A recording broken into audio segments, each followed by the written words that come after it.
Good morning every one. അപ്പോൾ വീണ്ടും ഒരു 4 ജ്യൂസ് റെസിപ്പിയാണ് നിങ്ങൾക്ക് കാണിക്കാൻ പോകുന്നത്. ആദ്യത്തെ റെസിപ്പി നോക്കുകയാണെന്നുണ്ടെങ്കിൽ പച്ച മഞ്ഞൾ കൊണ്ടാണ് നമ്മൾ ജ്യൂസ് ഉണ്ടാക്കുന്നത്. ഫസ്റ്റ് ഓഫ് ഓൾ ഞാൻ പറയട്ടെ, കോൺസെപ്റ്റുകളൊന്ന് നന്നായി മനസ്സിലാക്കുക. എന്നതിന് ശേഷം നിങ്ങൾ ജ്യൂസ് ഉണ്ടാക്കി കഴിക്കണമെന്നുണ്ടെങ്കിൽ അതിൽ ഒരു ഇതും വരില്ല. നമ്മൾ ഇത് ഉണ്ടാക്കുന്നത് പച്ചമഞ്ഞൾ, പൈനാപ്പിൾ, ഇഞ്ചി എല്ലാം വെച്ചിട്ടാണ് ഉണ്ടാക്കുന്നത്. അപ്പോൾ ഈ പച്ചമഞ്ഞൾ ഇമ്മ്യൂൺ ബൂസ്റ്ററാണ്. അപ്പോൾ അതുകൊണ്ട് തന്നെ ഇടയ്ക്ക് ഇല്ലെങ്കിൽ ആഴ്ചയിലൊരിക്കൽ നമ്മളിത് എടുക്കുന്നത് വളരെ നന്നായിരിക്കും. അപ്പോൾ ഇതെല്ലാം കൂടി ജ്യൂസ് ആക്കിയിട്ട് കുറച്ച് വെള്ളം ഒഴിച്ചിട്ട് നമ്മൾ നല്ലപോലെ അതിനെ ഒന്ന് സ്ട്രെയിൻ ചെയ്തെടുക്കുക. സ്ട്രെയിൻ ചെയ്ത് എടുത്ത് കഴിഞ്ഞതിന് ശേഷം അതിൽ ഡെഫിനറ്റായിട്ട് പെപ്പർ ഇടാൻ നോക്കണം. എന്നാലേ നമ്മുടെ മഞ്ഞൾ നമ്മുടെ ദേഹത്ത് പിടിക്കുള്ളൂ. ലേശം പിങ്ക് സോൾട്ടും കൂടി ഇട്ടിട്ടുണ്ട്.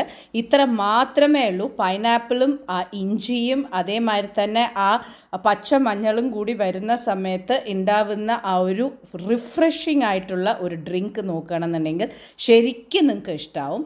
അതിനെ വേറൊരു ലെവലിലേക്ക് നിങ്ങൾ കാണരുത്. ഓക്കെ, അപ്പോൾ വരൂ നമുക്ക് കുടിക്കാം. Immune booster, the so-called the golden drink is here. So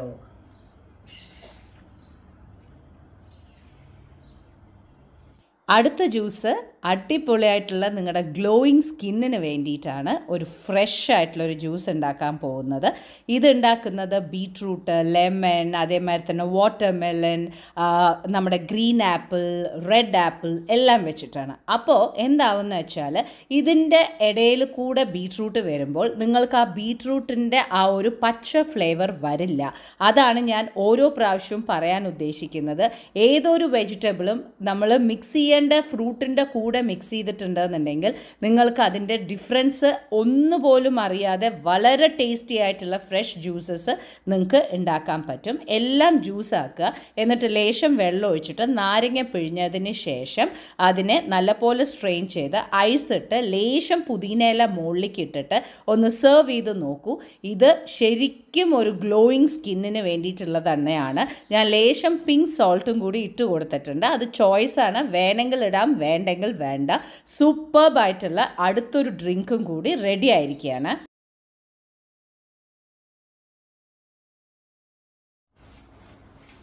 For your glowing skin, drink this every day and you will find the difference. Good evening everyone. Welcome to day 7 of Fresh Juice series.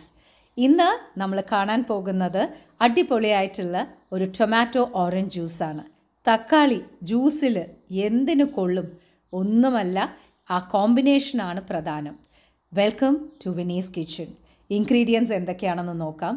Tomato, orange and സെലറിയാണ് എടുത്തിരിക്കുന്നത്. ഇതെല്ലാം കൂടി ഒരുമിച്ച് ജ്യൂസറിലിട്ടിട്ട് ഉണ്ടാക്കുന്ന juice നിങ്ങളുടെ digestive ട്രാക്റ്റിനുള്ള wonderful ആയിട്ടുള്ള ഒരു juice ആയിരിക്കും. അപ്പോൾ ഇതൊന്ന് ട്രൈ ചെയ്യാൻ മറക്കരുത്. ഇതിലേക്ക് ജ്യൂസ് ആക്കുന്നു, എന്നിട്ട് നമ്മൾ അരിച്ചെടുക്കുന്നു, എന്നിട്ട് പാകത്തിന് വെള്ളം ഒഴിക്കുന്നു, ഐസ് ഇടുന്നു, എന്നിട്ട് കുറച്ച് പെപ്പറും കുറച്ച് സോൾട്ടും ഇട്ട് കൊടുക്കുന്നു. ആ സെലറിയുടെ ടേസ്റ്റ് ഒന്നും കൂടി എൻഹാൻസ് ചെയ്യാൻ വേണ്ടിയിട്ടാണ് അങ്ങനെ ചെയ്യുന്നത്. എല്ലാ ജ്യൂസും മധുരമുള്ള ജ്യൂസല്ല. എല്ലാ സമയത്തും മധുരമുള്ള ജ്യൂസ് മാത്രം കഴിക്കുക എന്നുള്ള കോൺസെപ്റ്റ് നമ്മൾ മാറ്റേണ്ടിയിരിക്കുന്നു. The special tomato orange juice. ഒരുപാട് പേർക്ക് സംശയമുണ്ട് എന്നെനിക്ക് നല്ലപോലെ മനസ്സിലായി. ഈ ഉണ്ടാക്കുന്ന ജ്യൂസുകൾ എല്ലാവർക്കും കുടിക്കാൻ പറ്റുമോ? എല്ലാവരും ഇത് കഴിക്കുന്നുണ്ടോ? ഇത് കഴിച്ചാൽ വയറൊക്കെ കേടുവരില്ല? ഇത് എന്തൊക്കെയാണ്? നമ്മുടെ മനസ്സിന്റെ ഉള്ളിൽ ചില കോൺസെപ്റ്റ് കൊണ്ട് ജ്യൂസ് ഉണ്ടാക്കി വെച്ചിട്ടുണ്ട്. നമ്മൾ അതിൽ കുറെ പഞ്ചസാര ഇട്ട് ആ ഒരു രീതിയിൽ മാത്രമേ നമ്മൾ അക്സെപ്റ്റ് ചെയ്യാൻ നമ്മൾ തയ്യാറുള്ളൂ. അല്ലാതെയും ഒരുപാട് വെജിറ്റബിൾസും ഒരുപാട് ഫ്രഷ് ജ്യൂസസ് ഉണ്ട്. വെജിറ്റബിൾസും ഫ്രൂട്ട്സും കോമ്പിനേഷനിൽ, ഫ്രൂട്ട്സ് മാത്രമുള്ള കോമ്പിനേഷനിൽ ഇതൊന്നും നമ്മൾ ട്രൈ ചെയ്യാൻ നമ്മൾ തയ്യാറല്ല എന്നുള്ളതാണ് സത്യം. ഇനി ലാസ്റ്റ് കാണിക്കാൻ പോകുന്ന ഡ്രിങ്കാണ് ക്യാരറ്റ് ലെമനേഡ്. ക്യാരറ്റ് എടുക്കുകയാണെന്നുണ്ടെന്നുണ്ടെങ്കിൽ ഇങ്ങനെയുള്ള ക്യാരറ്റ് നിങ്ങൾ മാർക്കറ്റിൽ കണ്ടിട്ടുണ്ടാവും. അതായത് ചോപ്പ് കളറിൽ നീളത്തിലുള്ള ഫ്രഷ് ആയിട്ടുള്ള നാടൻ സ്റ്റൈലിലുള്ള ക്യാരറ്റ്സ്. ഇതിനെ റെഡ് ക്യാരറ്റ് എന്നാണ് അറിയപ്പെടുന്നത്. ഇത് വളരെ റെയറാണ് ഇവിടെയൊക്കെ കിട്ടാനായിട്ട്. അപ്പോൾ നിങ്ങൾക്ക് കിട്ടുകയാണെന്നുണ്ടെന്നുണ്ടെങ്കിൽ ഈ റെഡ് ക്യാരറ്റ് ലെമനേഡ് എന്തായാലും നിങ്ങൾ ട്രൈ ചെയ്ത് നോക്കാൻ മറക്കരുത്. വളരെ സിമ്പിളായിട്ടുള്ള ഇൻഗ്രീഡിയൻസ് ആണ് എടുത്തിരിക്കുന്നത്.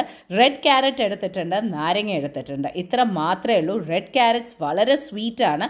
ഡയറക്റ്റായിട്ട് അതിനെ ജ്യൂസ് ചെയ്തിട്ട് ഇതുപോലെ അതിൻ്റെ നീരെടുക്കുക. ആ ഒരു ഫ്രഷ് ആയിട്ടുള്ള അതിൻ്റെ ജ്യൂസ് കിട്ടിക്കഴിഞ്ഞിട്ടുണ്ടെങ്കിൽ കുറച്ചും കൂടി വെള്ളം ഒഴിച്ചിട്ട് അതിലേക്ക് നാരങ്ങ പിഴിയുക. നാരങ്ങ പിഴിഞ്ഞതിന് ശേഷം നിങ്ങൾക്ക് ആ ഒരു എന്താ പറയുക ടേസ്റ്റ് കുറച്ചും കൂടി എൻഹാൻസ് ചെയ്യാൻ വേണ്ടിയിട്ട് ഞാനിതിൽ പുതിന ഇല അരച്ച് ചേർക്കുന്നുണ്ട്. എന്നിട്ട് അതിലേക്ക് ലേശം പിങ്ക് സോൾട്ട് ഇടുന്നുണ്ട്. ഈ പിങ്ക് സോൾട്ട് എല്ലാത്തിലും ഇടാൻ കാരണം എന്താ വെച്ചാൽ ഞങ്ങൾക്ക് മധുരം അത്രയ്ക്ക് ഇഷ്ടമല്ലാത്തതാണ്. ഇതുകൊണ്ട് നിങ്ങൾക്ക് ഇനി വേണമെന്നുണ്ടെങ്കിൽ നിങ്ങൾക്ക് ഡെഫിനറ്റ് ആയിട്ടുള്ള രീതിയിൽ ഷുഗർ ഇട്ടിട്ട് നിങ്ങൾക്ക് കഴിക്കാം. നല്ല അടിപൊളിയായിട്ടുള്ള ക്യാരറ്റ് ലെമണേഡ് റെഡി.